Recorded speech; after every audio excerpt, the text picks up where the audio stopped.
Bonjour à tous. Avant d'attaquer la vidéo, je voulais préciser que la plupart de mes affirmations et la plupart des choses que j'ai dites ont été dites et sourcées dans ce livre, Tim Burton, l'itinéraire d'un enfant particulier, qui m'a énormément aidé pour mes recherches sur chacun des films. Bon, c'est pas parfait, hein, il met un peu trop en avant ce film qui n'est pas réalisé par Tim Burton, je le rappelle, mais en fait, c'est un film que je vous recommande si vous voulez en savoir plus sur la vie de Tim Burton.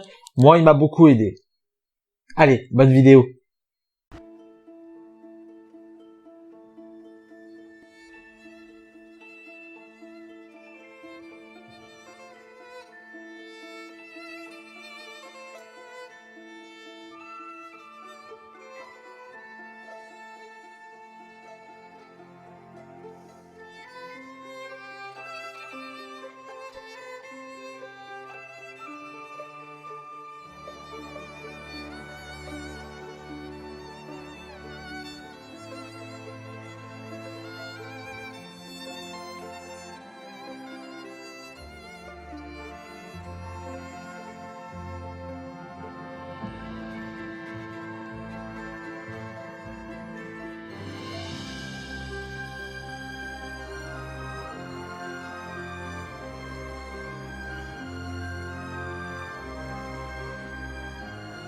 Et pour commencer celle-ci, nous allons attaquer par le tout premier film sorti au cinéma de Tim Burton, Pee-wee Big Adventure.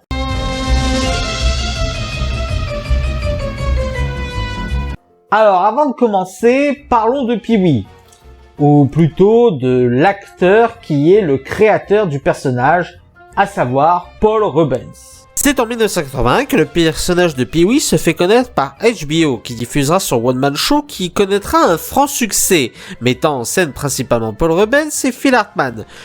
Cet succès fera qu'il joue à guichet fermé durant plusieurs mois. Le succès de Pee-wee est tel que plusieurs films ont été réalisés en l'honneur de Pee-wee, dont le film Pee-wee Big Adventure de Tim Burton en 1985. Alors, il y a 3 versions qui diffèrent selon la présentation de Burton à Reubens. La plus vraisemblable est celle que Shelley Duvall, un ami de Paul Reubens, voulait faire connaître Tim Burton. Et il présenta donc Frankenweenie à son ami, qui accrocha très vite au style burtonien. Une autre version dit que c'est Mark Compton, directeur de la production chez Warner, qui repéra Burton grâce à Frankenweenie. La troisième version, c'est que c'est Stephen King qui recommanda Burton. À vous de choisir. Toujours est-il que lorsque Burton apprit qu'il était pressenti pour être réalisateur, il en fut ravi vu qu'il était lui-même fan de Pee-wee, mais il ne put apporter qu'une seule modification au script, déjà écrit par Paul Reubens, Phil Hartman et Michael Varrol. De plus, il ne disposa que d'un budget rikiki de 7 millions de dollars pour réaliser ce film. En clair, c'était le moment pour Burton de faire ses preuves, et il les fera haut la main, car en plus d'avoir réalisé le film en moins d'un mois, sans dépasser le budget, le film sera un joli petit succès de 40 millions de dollars.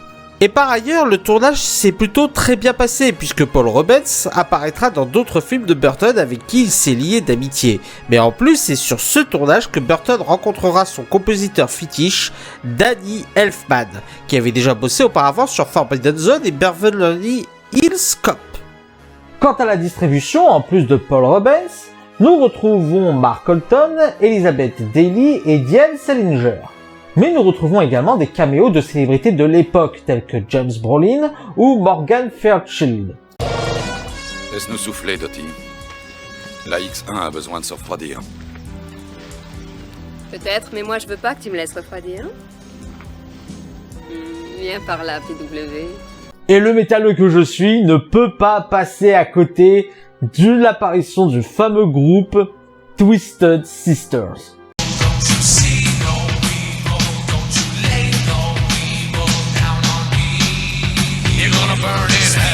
Ce succès contribuera d'ailleurs à la création d'un show télévisé centré autour de Pee-wee de 1986 à 1991, année où Paul Reubens a été arrêté pour s'être masturbé dans un cinéma pour adultes.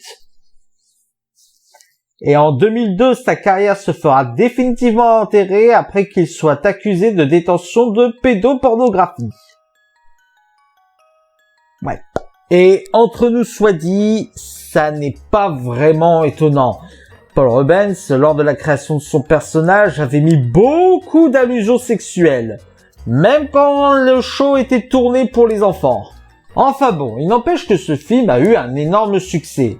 Mérité ou non, c'est ce que nous allons voir. De quoi parle ce film? Pee-wee Herman, un personnage... comment dire?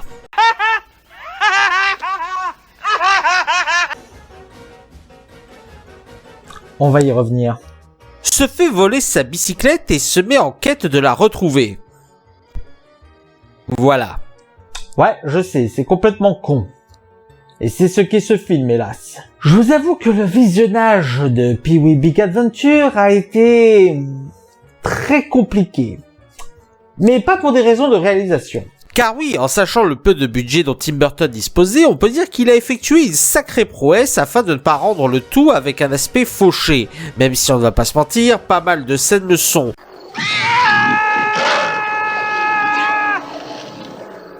Mais globalement, le manque de budget ne se ressent pas. Et cela est dû notamment à une gestion intelligente des décors. Burton a fait en sorte que la plupart des décors demandant beaucoup de moyens soient en réalité des décors authentiques utilisés pour l'occasion, ce qui a permis pas mal d'économies sur le budget. Et pour ce qui est des scènes de nuit ou de rêve, le minimum syndical a été utilisé, ce qui fait que l'argent a pu être investi stratégiquement. Le meilleur point à souligner dans ce film, c'est la musique. Pee-wee Big Adventure et le personnage de Pee-wee se veulent cartoonesques. Ils se veulent totalement dans la loufoquerie. Et il faut dire que la bande originale représente à merveille ce côté loufoque.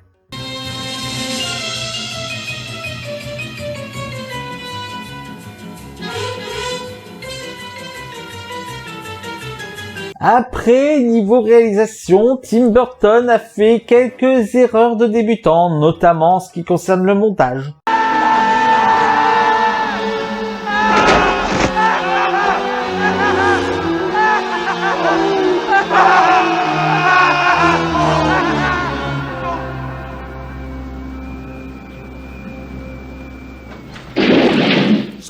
Mais au-delà de ça, c'est... très difficile de voir du Tim Burton dans ce film. Oh bien sûr, il y a des scènes qui font carrément burtonien, comme une des séquences de rêve qui est clairement dans le style, ou quelques passages où Burton a pu mettre sa patte artistique. Regardez, comme ça. Et ça se fait même très discrètement parfois. Par exemple, vous voyez la boutique de farce et attrape Mario? Eh ben, le nom n'est pas dû au hasard, c'est un hommage à Mario Bava, un réalisateur de gialli que Tim Burton aimait beaucoup. Et très honnêtement, je ne pensais pas que Burton aurait aimé participer à ce film. Mais c'est vrai que le personnage de Pee-wee est un marginal avant tout, un être spécial qui vit dans son monde, ce qui est la thématique principale des films de Burton. Donc effectivement, ce n'est pas déconnant qu'il ait été enthousiaste. Et il y a un autre aspect qui a dû beaucoup plaire à Tim Burton, c'est que le monde de Pee-wee Herman est extrêmement atypique. Que ce soit la maison de Pee-wee ou les personnages qu'on y en rencontre, tout est extrêmement étrange. Tout se baigne comme si c'était un monde qui ne fonctionnait qu'avec ses propres codes. Même si c'est très en surface de ce côté-là. Mais malgré tout, je ne pense pas qu'on puisse vraiment dire que Pee-wee Big Adventure est un film réellement de la patte de Tim Burton. Comme je l'ai dit, la narration et les personnages ne sont pas de son ressort. Tout a été écrit par Paul Rubens, Phil Hartman et Michael Varal. Et c'est pour ça que le film a été extrêmement pénible à suivre. Alors, déjà, parlons de Pee-wee. Alors peut-être que la personnalité de Pee-wee marche dans les émissions pour enfants, mais putain, pas en film!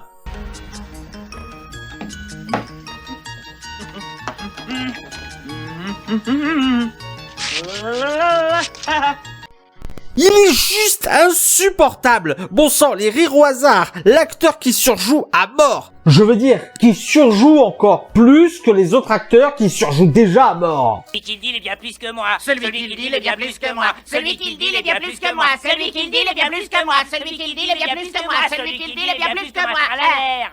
Et toutes les blagues extrêmement bas du front, je vous jure que c'est un personnage qu'on a très vite envie de fracasser à coups de poing.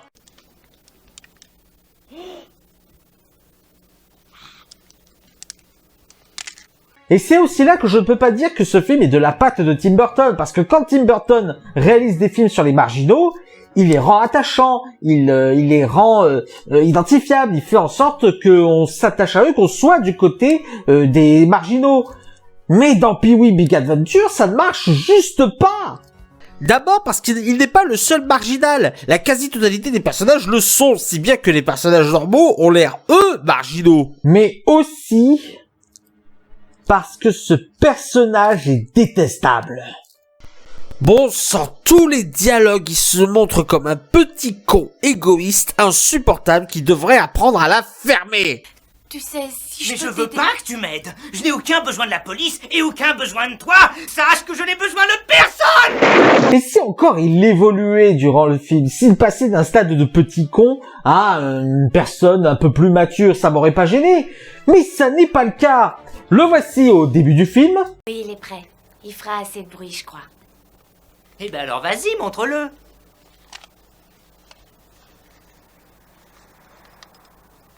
Non, d'abord, il faut que je te parle. Mais tu me parles là, non? Non, je veux que tu m'écoutes vraiment.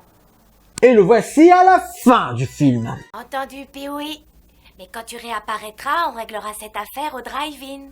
Quoi? Quoi? J'ai rien entendu de la dernière partie. Oh, c'est dégoûtant, le téléphone marche si mal. Merci beaucoup en tout cas. D'accord. Au revoir, Dottie. Et en fait, là aussi, ça vient d'un problème de scénario. Rubens, Varol et Hartman ont avoué eux-mêmes qu'avant Pee-wee Big Adventure, ils n'avaient jamais écrit de scénario de film. Eh ben, putain, les mecs, ça se voit! Parce que l'histoire n'est absolument pas structurée. On assiste juste à un enchaînement de péripéties sans grand lien entre les deux, avec juste cette histoire de vélo pour cimenter un minimum l'aventure de Pee-wee. Mais il n'y a pas d'évolution, pas de travail sur les personnages, pas de dilemme vraiment prenant, ou même pas d'histoire se tenant un tant soit peu. Alors oui, il y a la base, mais cette base est extrêmement insuffisante pour nous donner de l'intérêt au film. Du coup, on doit se contenter de ça.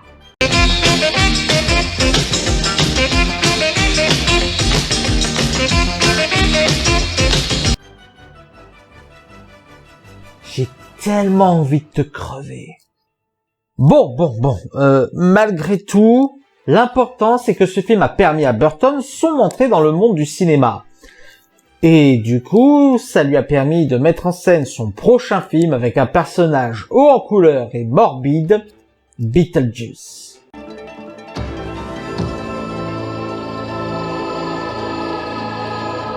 Beetlejuice, au départ Betelgeuse, en hommage à la 9e étoile d'Orion, mais également un sympathique clin d'œil à Lovecraft, est à la base un script écrit par Michael McDowell, scénariste qui avait jusqu'à présent travaillé à la télévision et qui scénarisera plus tard, entre autres, L'étrange Noël de Monsieur Jack. Michael McDowell proposa son scénario à la Warner. À la base, c'était un scénario de film d'horreur. Beaucoup de choses qui se passaient dans le script étaient beaucoup plus gore, beaucoup plus violentes et beaucoup plus glauques que ce que le script final a rendu. Du coup, la Warner a cherché un réalisateur qui aurait pu être intéressé par le film. À la base, ça devait être un maître de l'horreur qui devait s'atteler à la tâche, à savoir Wes Craven. Mais pour lui, le scénario ne l'intéresse pas. Pas assez horrifique pour lui. En même temps, on parle du gars qui, à cette époque, a fait La dernière maison sur la gauche, La colline à des yeux et Les griffes de la nuit. Vous n'aviez pas le niveau, les gars. Mais c'est alors que David Geffen a la bonne idée de proposer le scénario à Tim Burton.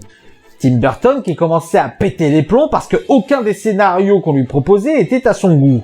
Mais pour Beetlejuice, c'est autre chose. Là, Burton est conquis et la Warner lui laisse carte blanche pour qu'il fasse son film. Et du coup, c'est comme ça que le script se fera renommer de Beetlejuice à Beetlejuice. D'ailleurs, ça a failli être Fantôme de maison. Ouais, heureusement qu'ils ont gardé Beetlejuice. Hein. Tim Burton a donc pour la première fois une liberté artistique quasi totale sur son projet, et autant dire qu'il va se donner à cœur joie. Déjà, il va faire retravailler le script par Warren Scarren pour en faire quelque chose de beaucoup plus comique. Le but de Tim Burton à ce moment-là, c'est de faire en sorte une parodie de L'Exorciste. Il va également pouvoir exprimer son art sur les effets spéciaux et trucages. Pas moins de 300 trucages, le tout limité par un budget de 1 million là-dessus. Ceci dit, c'est peut-être peu, mais pas étonnant compte tenu de la volonté de Burton de vouloir faire des trucages vieillots pour l'époque. En ce qui concerne la distribution, à la base, Tim Burton voulait Sammy Davis Jr., qui avait joué dans une adaptation de Alice au Pays des Merveilles en 1985. Sauf que la Warner le lui refusa. Ce fut finalement David Geffen qui lui proposera Michael Keaton dans le rôle titre. Au départ, Keaton ne voulait pas, le personnage ne lui plaisait pas. Mais Burton, vraiment convaincu par les performances de l'acteur qui avait joué dans Les Croque-Morts en folie, Johnny le Dangereux ou The Squeeze, lui donna l'autorisation de retravailler son personnage. Ce sera donc la collaboration entre Keaton et Burton qui donnera le résultat final que nous voyons.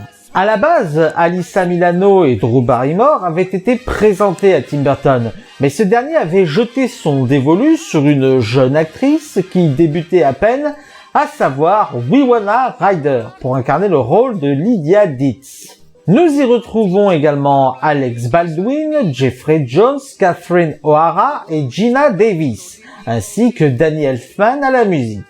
Et c'est ainsi que Beetlejuice, sorti en 1988, et eut l'énorme succès qu'on lui connaît, raflant l'Oscar du meilleur maquillage et coiffure, et ayant gagné 3 Saturn Awards. Était-ce mérité ?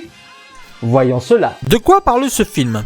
Suite à un accident de voiture, Adam et Barbara Maitland meurent et hantent leur maison qui se fait rapidement envahir par la famille Dietz. Pour les chasser, ils vont devoir faire appel à un fantôme bioexorciste dangereux, Beetlejuice. Que dire de ce film ?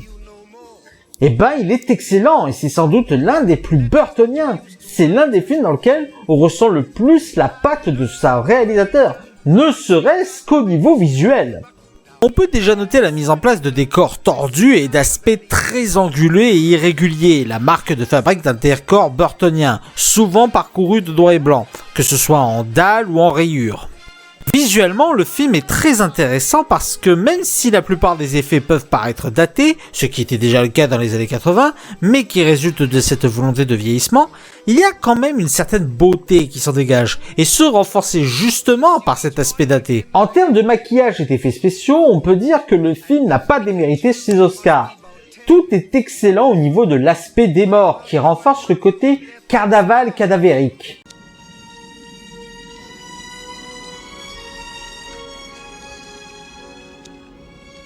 Voulez-vous une cigarette? Non, je vous remercie. Moi aussi, j'essaye de m'arrêter.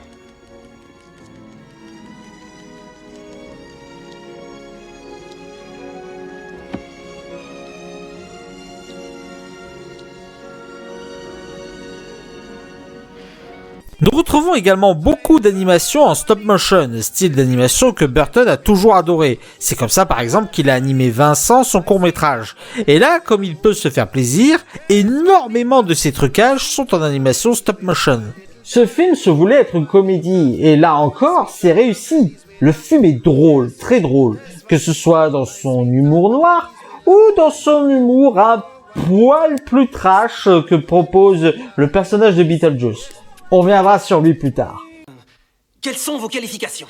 Ah oui, j'ai fait lettres, diplômé d'Harvard et après j'ai beaucoup voyagé. J'ai traversé la grande peste noire et ça m'a bien éclaté. J'ai vu l'Exorciste 2747 fois. À chaque fois je me marre comme un bossu. Qu'est-ce qu'il est chouette ce film, nom de Dieu! Sans oublier que vous parlez à un type qui est complètement mort. Alors ça vous va? J'ai les qualifications. Et malgré tout, on sent encore dans ce film des reliquats de sa base horrifique. Certaines scènes, sans atteindre la violence de base, donnent malgré tout une certaine impression de malaise, ce qui accentue encore plus un décalage comique quand on s'en sert comme une blague.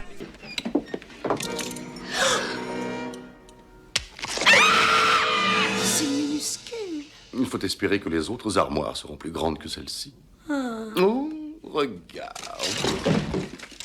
Roméo, Juliette. D'ailleurs, quand je vous disais que Tim Burton a pensé ce film comme étant une parodie de l'Exorciste,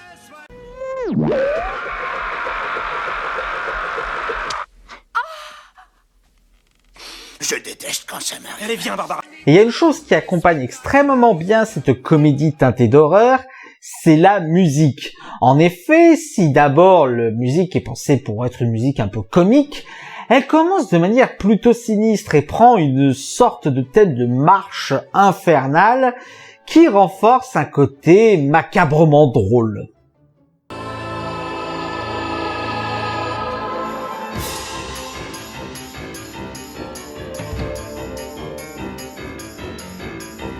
Mais le film est avant tout une comédie, et ça reste une très bonne comédie, pas comme... La sensation de défaire un pull interminable que quelqu'un pourtant s'obstine à tricoter, et à tricoter, et à tricoter, et à tricoter, et à tricoter, et à tricoter, et à tricoter. Ouais. Et c'est une bonne comédie parce que c'est une comédie intelligente. Pas forcément pour son scénario, qui reste un peu faible et qui a un peu de mal à garder un bon rythme malgré tout, sans doute lié au fait que malgré tout, le film garde un aspect fable, qui certes donne un aspect très mignon et enfantin au film, mais qui par moments le rend un peu handicapant, surtout quand on entend certains dialogues. Pourquoi vous partez pas? Impossible, nous sommes coincés ici depuis l'enterrement. L'enterrement. Waouh! Vous êtes vraiment mort, alors c'est génial.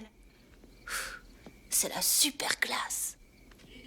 Mais pour le reste, c'est clairement du Burton. Je vous ai déjà parlé visuellement de son aspect gothique, de l'aspect artistique macabre. Mais nous retrouvons également ces deux thématiques principales, les marginaux et la découverte d'un nouveau monde. Pour la découverte d'un nouveau monde, c'est assez évident, il s'agit ici du monde des morts, très parodique d'un institut bureaucratique administratif. Il n'en reste pas moins un monde qui a ses propres codes et ses propres règles, dont certaines peuvent nous échapper. En ce qui concerne les marginaux, c'est simple, le film en est bourré. C'est d'ailleurs très intéressant de voir à quel point les marginaux peuvent être traités dans différentes façons dans ce film. D'abord, nous avons le couple Maitland, vu comme des ploucs par la société sidatienne américaine incarnée par la famille Dietz, à l'exception de Lydia. Leur côté marginal est exposé de deux façons. D'abord, un mépris de la société de leur vivant qui passe par le réaménagement de leur maison. Il n'y a aucun potentiel sublimatoire dans ce taudis. Aucune vibration organique. C'est comme si toute vie avait disparu. Oui, c'est vrai, j'ai l'impression de flotter dans un aquarium. Puis, quand ce sont des fantômes, par une certaine fascination qui fait que cette même société veut en faire des bêtes de foire. D'ailleurs, la société américaine est moquée de deux façons dans ce film. D'abord par la famille Dietz, famille de bourgeoises américaines qui pensent tout savoir alors qu'elles ne savent rien. Nous vivons ensemble, donc je vais rester dans ce trou à rats. Mais j'ai le droit de m'exprimer quand même.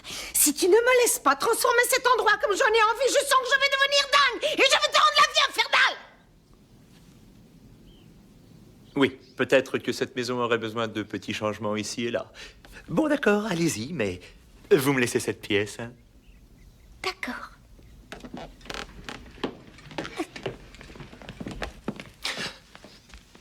Je vais la trucider. Et de l'autre côté, il y a une moquerie sur l'administration américaine avec l'administration des morts.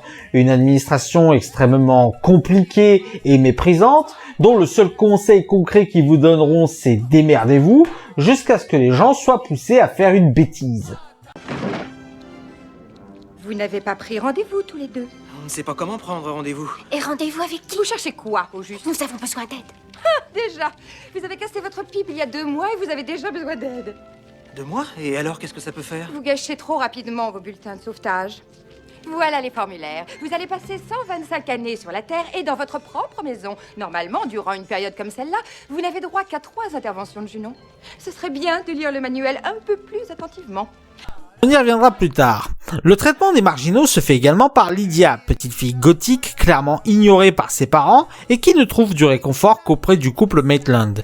Ici, l'aspect marginal et la comparaison avec Burton est toute faite. Pas besoin de se pencher plus que ça. Mais l'aspect marginal qui crève l'écran, vous l'aurez deviné, c'est Beetlejuice. sans conteste le meilleur personnage du film. À lui tout seul, il représente la totalité du film, que ce soit dans la forme ou dans le fond. Il est drôle, a un côté dérangeant et malsain, arbore les couleurs burtoniennes. Il est également dans son monde à lui, ici la maquette, et est un marginal ultime, rejeté par les siens et par les vivants. À la différence que lui, sa situation l'éclate et il l'assume totalement. Vous êtes que des ringards! Vous parlez à un professionnel quand même!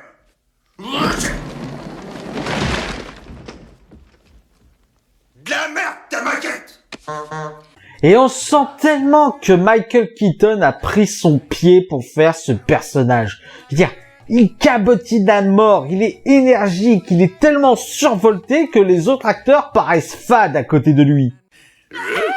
Excusez-moi. Quoi? Excusez-moi. Nous partons. Au revoir. Non, attendez. S'il vous plaît, ne me laissez pas. Enfin, mon petit gars, tu déconnes. On est comme des frères, non? Regardez, on a la même chemise. Hein?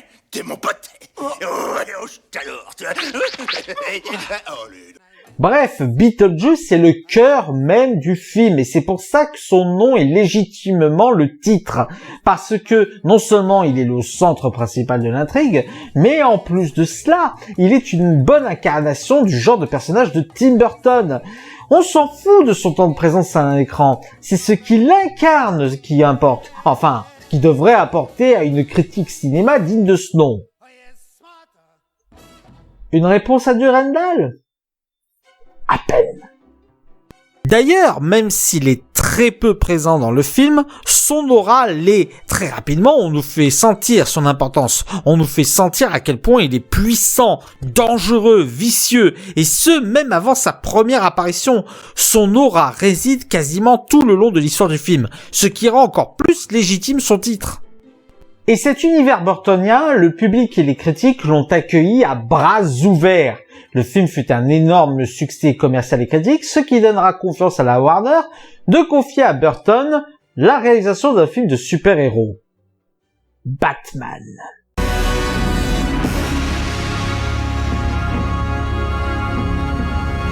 Bon, normalement, je n'ai pas besoin de vous présenter Batman. Je veux dire, c'est l'un des super-héros, si ce n'est le super-héros le plus culte parmi tous ceux qui ont été créés. Je veux dire, c'est un personnage créé par Bob Kane et Bill Finger qui connaîtra moultes apparitions dans les comics et moultes adaptations au cinéma, en série ou en jeux vidéo. Par ailleurs, le ton qu'aborde Batman dans ses apparitions est extrêmement changeant également. Les premières apparitions sont plutôt très enfantines, mais à plusieurs reprises, Batman a le droit à quelques histoires très sombres, dont 2 qui sont liées au film de Burton. On va y revenir. Au cinéma, Batman, à l'époque, n'avait connu qu'une seule adaptation, en 1966, réalisée par Leslie Mattinson, avec Adam West dans le rôle de Batman. Et autant vous dire qu'au niveau du ton du film, on était loin de celui qu'on connaît aujourd'hui.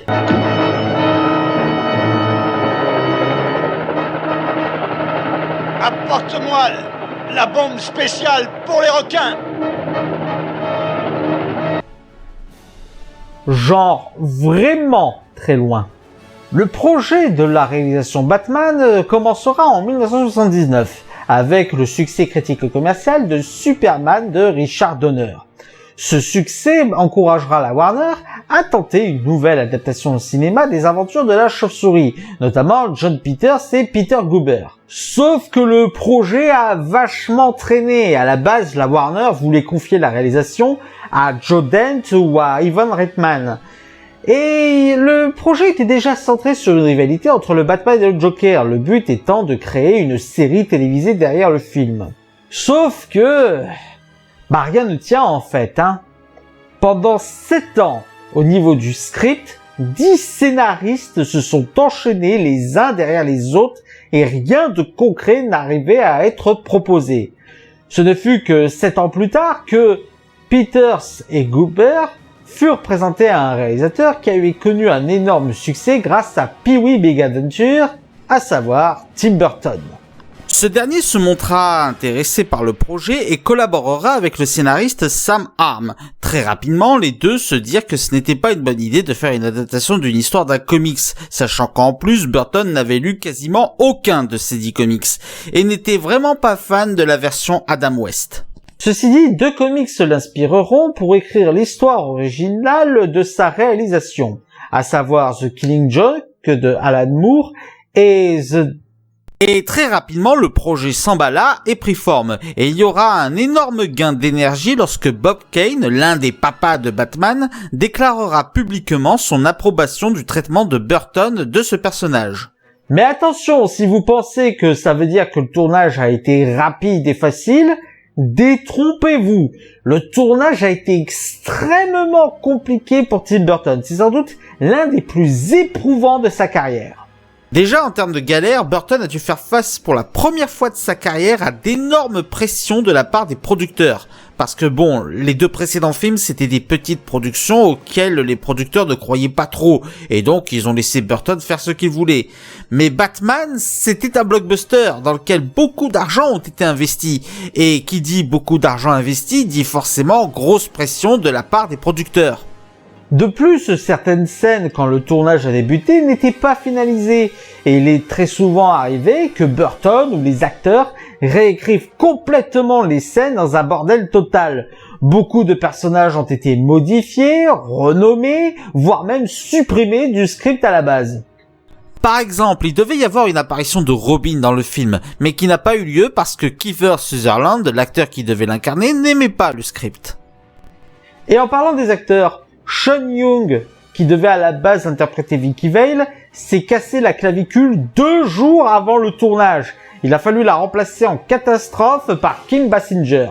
Et vous pensez que c'était tout pour les galères? Mais non, parce que pour interpréter le Joker, ils avaient auditionné beaucoup de personnes, dont Tim Curry, Robin Williams, William Dafoe et même David Bowie. Mais ce fut finalement Jack Nicholson qui fut retenu car il avait été très impressionnant dans Vol au-dessus d'un nid de coucou et Shining. Mais l'acteur accepta le rôle en échange d'un énorme cachet et d'un pourcentage sur les recettes du film et du merchandising. Ouais.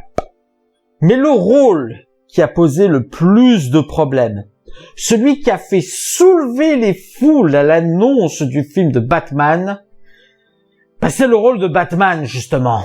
Parce que Tim Burton ne voulait pas d'un personnage top modèle pour incarner le héros. Il voulait en faire un personnage proche de nous, qui joue beaucoup plus sur l'aspect psychologique et par le trouble que par la beauté habituelle dans les Batman. Et ayant été enjoué par sa performance, il se tourna vers Michael Keaton pour jouer le rôle.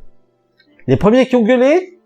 Les producteurs, qui voulaient absolument que ce soit un acteur vendeur qui incarne le rôle de Batman. Ils ont proposé des tonnes de noms. Mel Gibson, Charlie Sheen, Jeff Goldblum, Sylvester Stallone, Pierce Brosnan, et j'en passe parce que la liste est absurde tellement elle est longue. Sauf que Tim Burton s'est battu bec et ongle pour que ce soit Michael Keaton qui interprète le rôle de Batman. Sont venus ensuite les fans qui ont gueulé parce qu'ils n'aimaient pas du tout l'idée. Plus de 50 000 lettres de menaces pour que l'acteur soit changé. Certaines femmes ont même menacé de venir saboter le film. Ils étaient vénères à l'époque, hein. Même Ben Affleck n'a pas eu un aussi gros retour de flamme, hein. À ceux qui trouvent que Michael Keaton n'est pas assez beau pour le rôle de Batman, je signale juste que les Batman réalisés par Shoemaker ont été compés par Val Kilmer et George Clooney. De beaux acteurs à l'époque. Mais ça ne veut pas dire que les films sont bien pour autant. À moins d'avoir des goûts de merde. Ou de s'appeler Durandal. Ce qui revient au même en fait. Enfin, ce fut donc finalement en 1989 que Batman sortit dans la douleur. Et ce fut un carton au box-office mondial. Ce fut le numéro 1 de l'année de sa sortie. Et je dois faire un mea culpa. Ouais, je dois faire un mea culpa parce que dans ma rétrospective sur Spielberg, j'ai dit que Indiana Jones 3 était le numéro 1 du box-office mondial. Mais en réalité, c'était le numéro 2. Le numéro 1, c'est Batman de Burton. désolé. Enfin bon, est-ce que tout ce succès était mérité? Voyons cela. De quoi parle ce film? À Gotham City, un mystérieux justicier nommé Batman sème la terreur chez les criminels, mais il va avoir affaire à un ennemi fou et dangereux, le Joker. Bon, vous vous en doutez, ce film est excellent. Tim Burton va faire un mélange très intéressant entre le film de super-héros et le conte gothique, et ça va beaucoup se ressentir dans les décors. Beaucoup de décors dans les films de Batman de Tim Burton ont un mélange spécifique de gothique et de steampunk.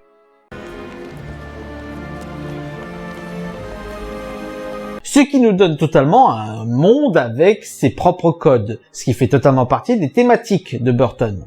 Le côté conte va s'accentuer d'autant plus par l'introduction de Batman. Burton ne traite pas ce super-héros comme un personnage iconique, mais comme un monstre, le déshumanisant au possible par le regard froid qu'il porte sous son masque. Cela est renforcé par tout ce qui tourne autour de lui, comme la Batmobile qui prend un aspect presque grotesque car fortement exagéré.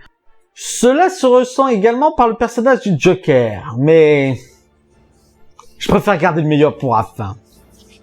Patientez un peu. D'ailleurs, le design proposé par les deux films Batman de Burton ont largement inspiré la série animée des années 90, si bien qu'on peut qualifier Alicia de proto-Harley Quinn. La série s'est tellement inspirée des films qu'elle en a repris quasiment le thème principal, un thème magnifique par ailleurs qui associe à la fois la grandeur super-héroïque de Batman mais également son côté inquiétant.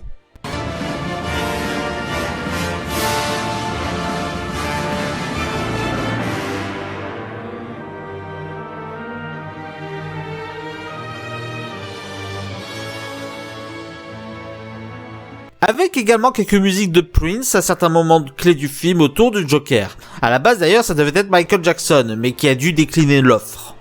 En réalité, la seule chose qui fait tâche dans l'aspect conte du film, c'est la romance avec Vicky Vale en fait. Ouais, c'est difficile de l'admettre, mais en me revoyant le film, je me suis rendu compte à quel point la romance était très mal faite. Les deux personnages n'ont quasiment pas d'alchimie et franchement, ça casse un peu le côté asocial que Burton voulait donner à Bruce Wayne. Et il n'y a absolument aucune subtilité avec en plus Alfred qui en rajoute des caisses sur le fait que « Hé, celle-là, c'est la bonne !» Mademoiselle V l'a téléphoné, elle était inquiète à votre sujet. Je trouve que lorsqu'elle est parmi nous, l'ambiance est plus légère. Alfred, pourquoi ne pas l'épouser?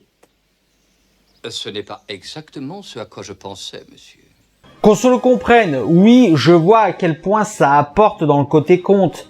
Mais le problème, c'est que le film est déjà tellement riche et tellement dense que la romance souffre dans cette histoire. Et encore, heureusement qu'ils ont taillé dans le gras. Et pas assez, selon moi.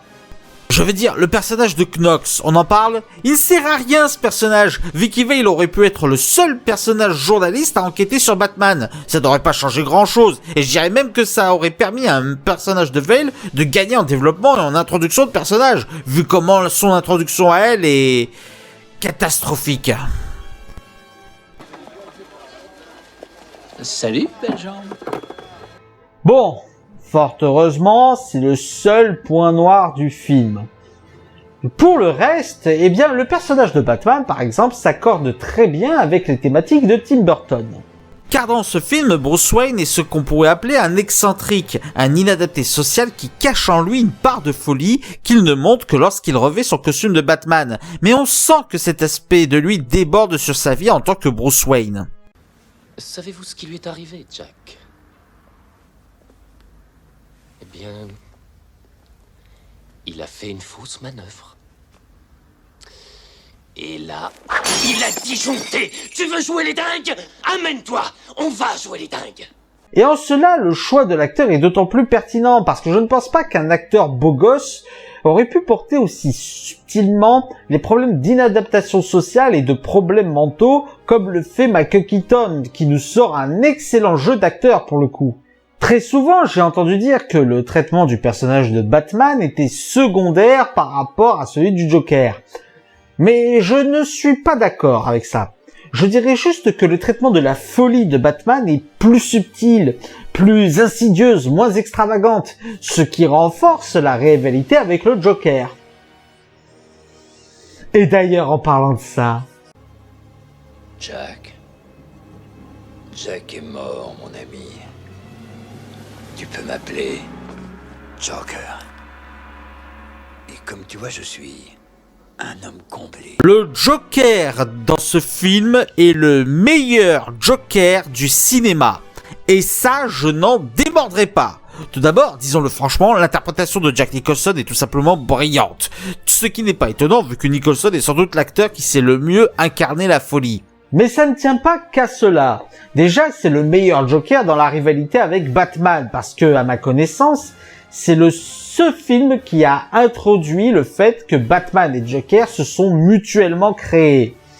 Qui plus est, la rivalité est encore plus renforcée au niveau visuel quand on voit les couleurs flashy que porte le Joker. Au-delà de ça, c'est également dans la personnalité du Joker que je trouve là encore qu'il est le meilleur. Bon, on ne va pas parler du Joker de César Romero qui est... A joke a day keeps the gloom away. Bref.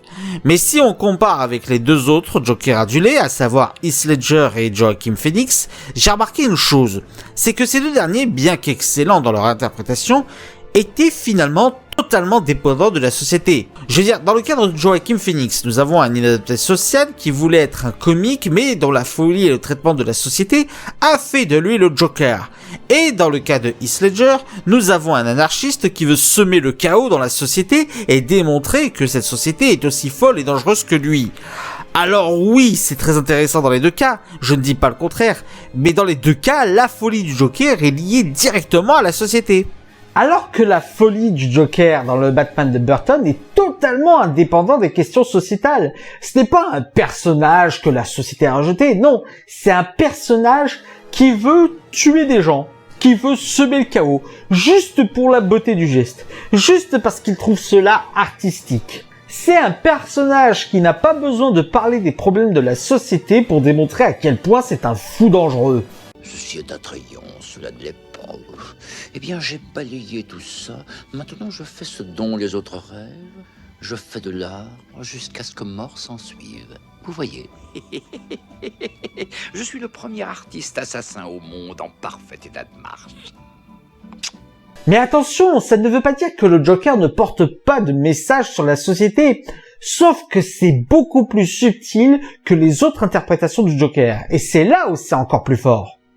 Car là où les deux autres Jokers mettent en avant leur lien avec la société dans leurs films respectifs, dans le Batman de Burton, c'est beaucoup plus subtil. Ainsi, dans ce film, le Joker attaque par des produits de cosmétiques et des produits de consommation, plongeant les habitants de Gotham dans la paranoïa.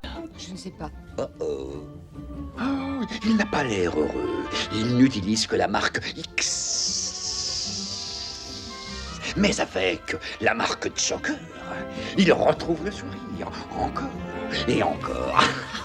En plus d'être une dénonciation de la publicité et des produits de consommation par une parodie macabre, cela met en avant subtilement une dénonciation du culte des apparences. Ainsi, on constate une nette différence parmi les journalistes entre le moment de son annonce et après. Vous ajoutez à cela la scène de la parade des ballons et vous avez encore une dénonciation de la société prête à encourager un fou dangereux du moment qu'il y a de l'argent. Donc oui, le film reste une dénonciation des travers de la société par le Joker, sauf qu'il n'a pas besoin de le mettre en avant par le dit personnage. Ce sont les actions du Joker qui parlent, pas le personnage. Excellemment porté par Jack Nicholson, ainsi que ses gadgets qui ont un aspect clownesque, mais qui garde quand même un aspect morbidement dangereux.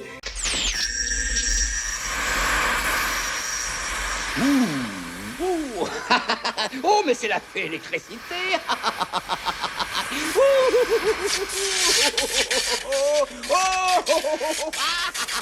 On va faire des coups fumants et une java du tonnerre.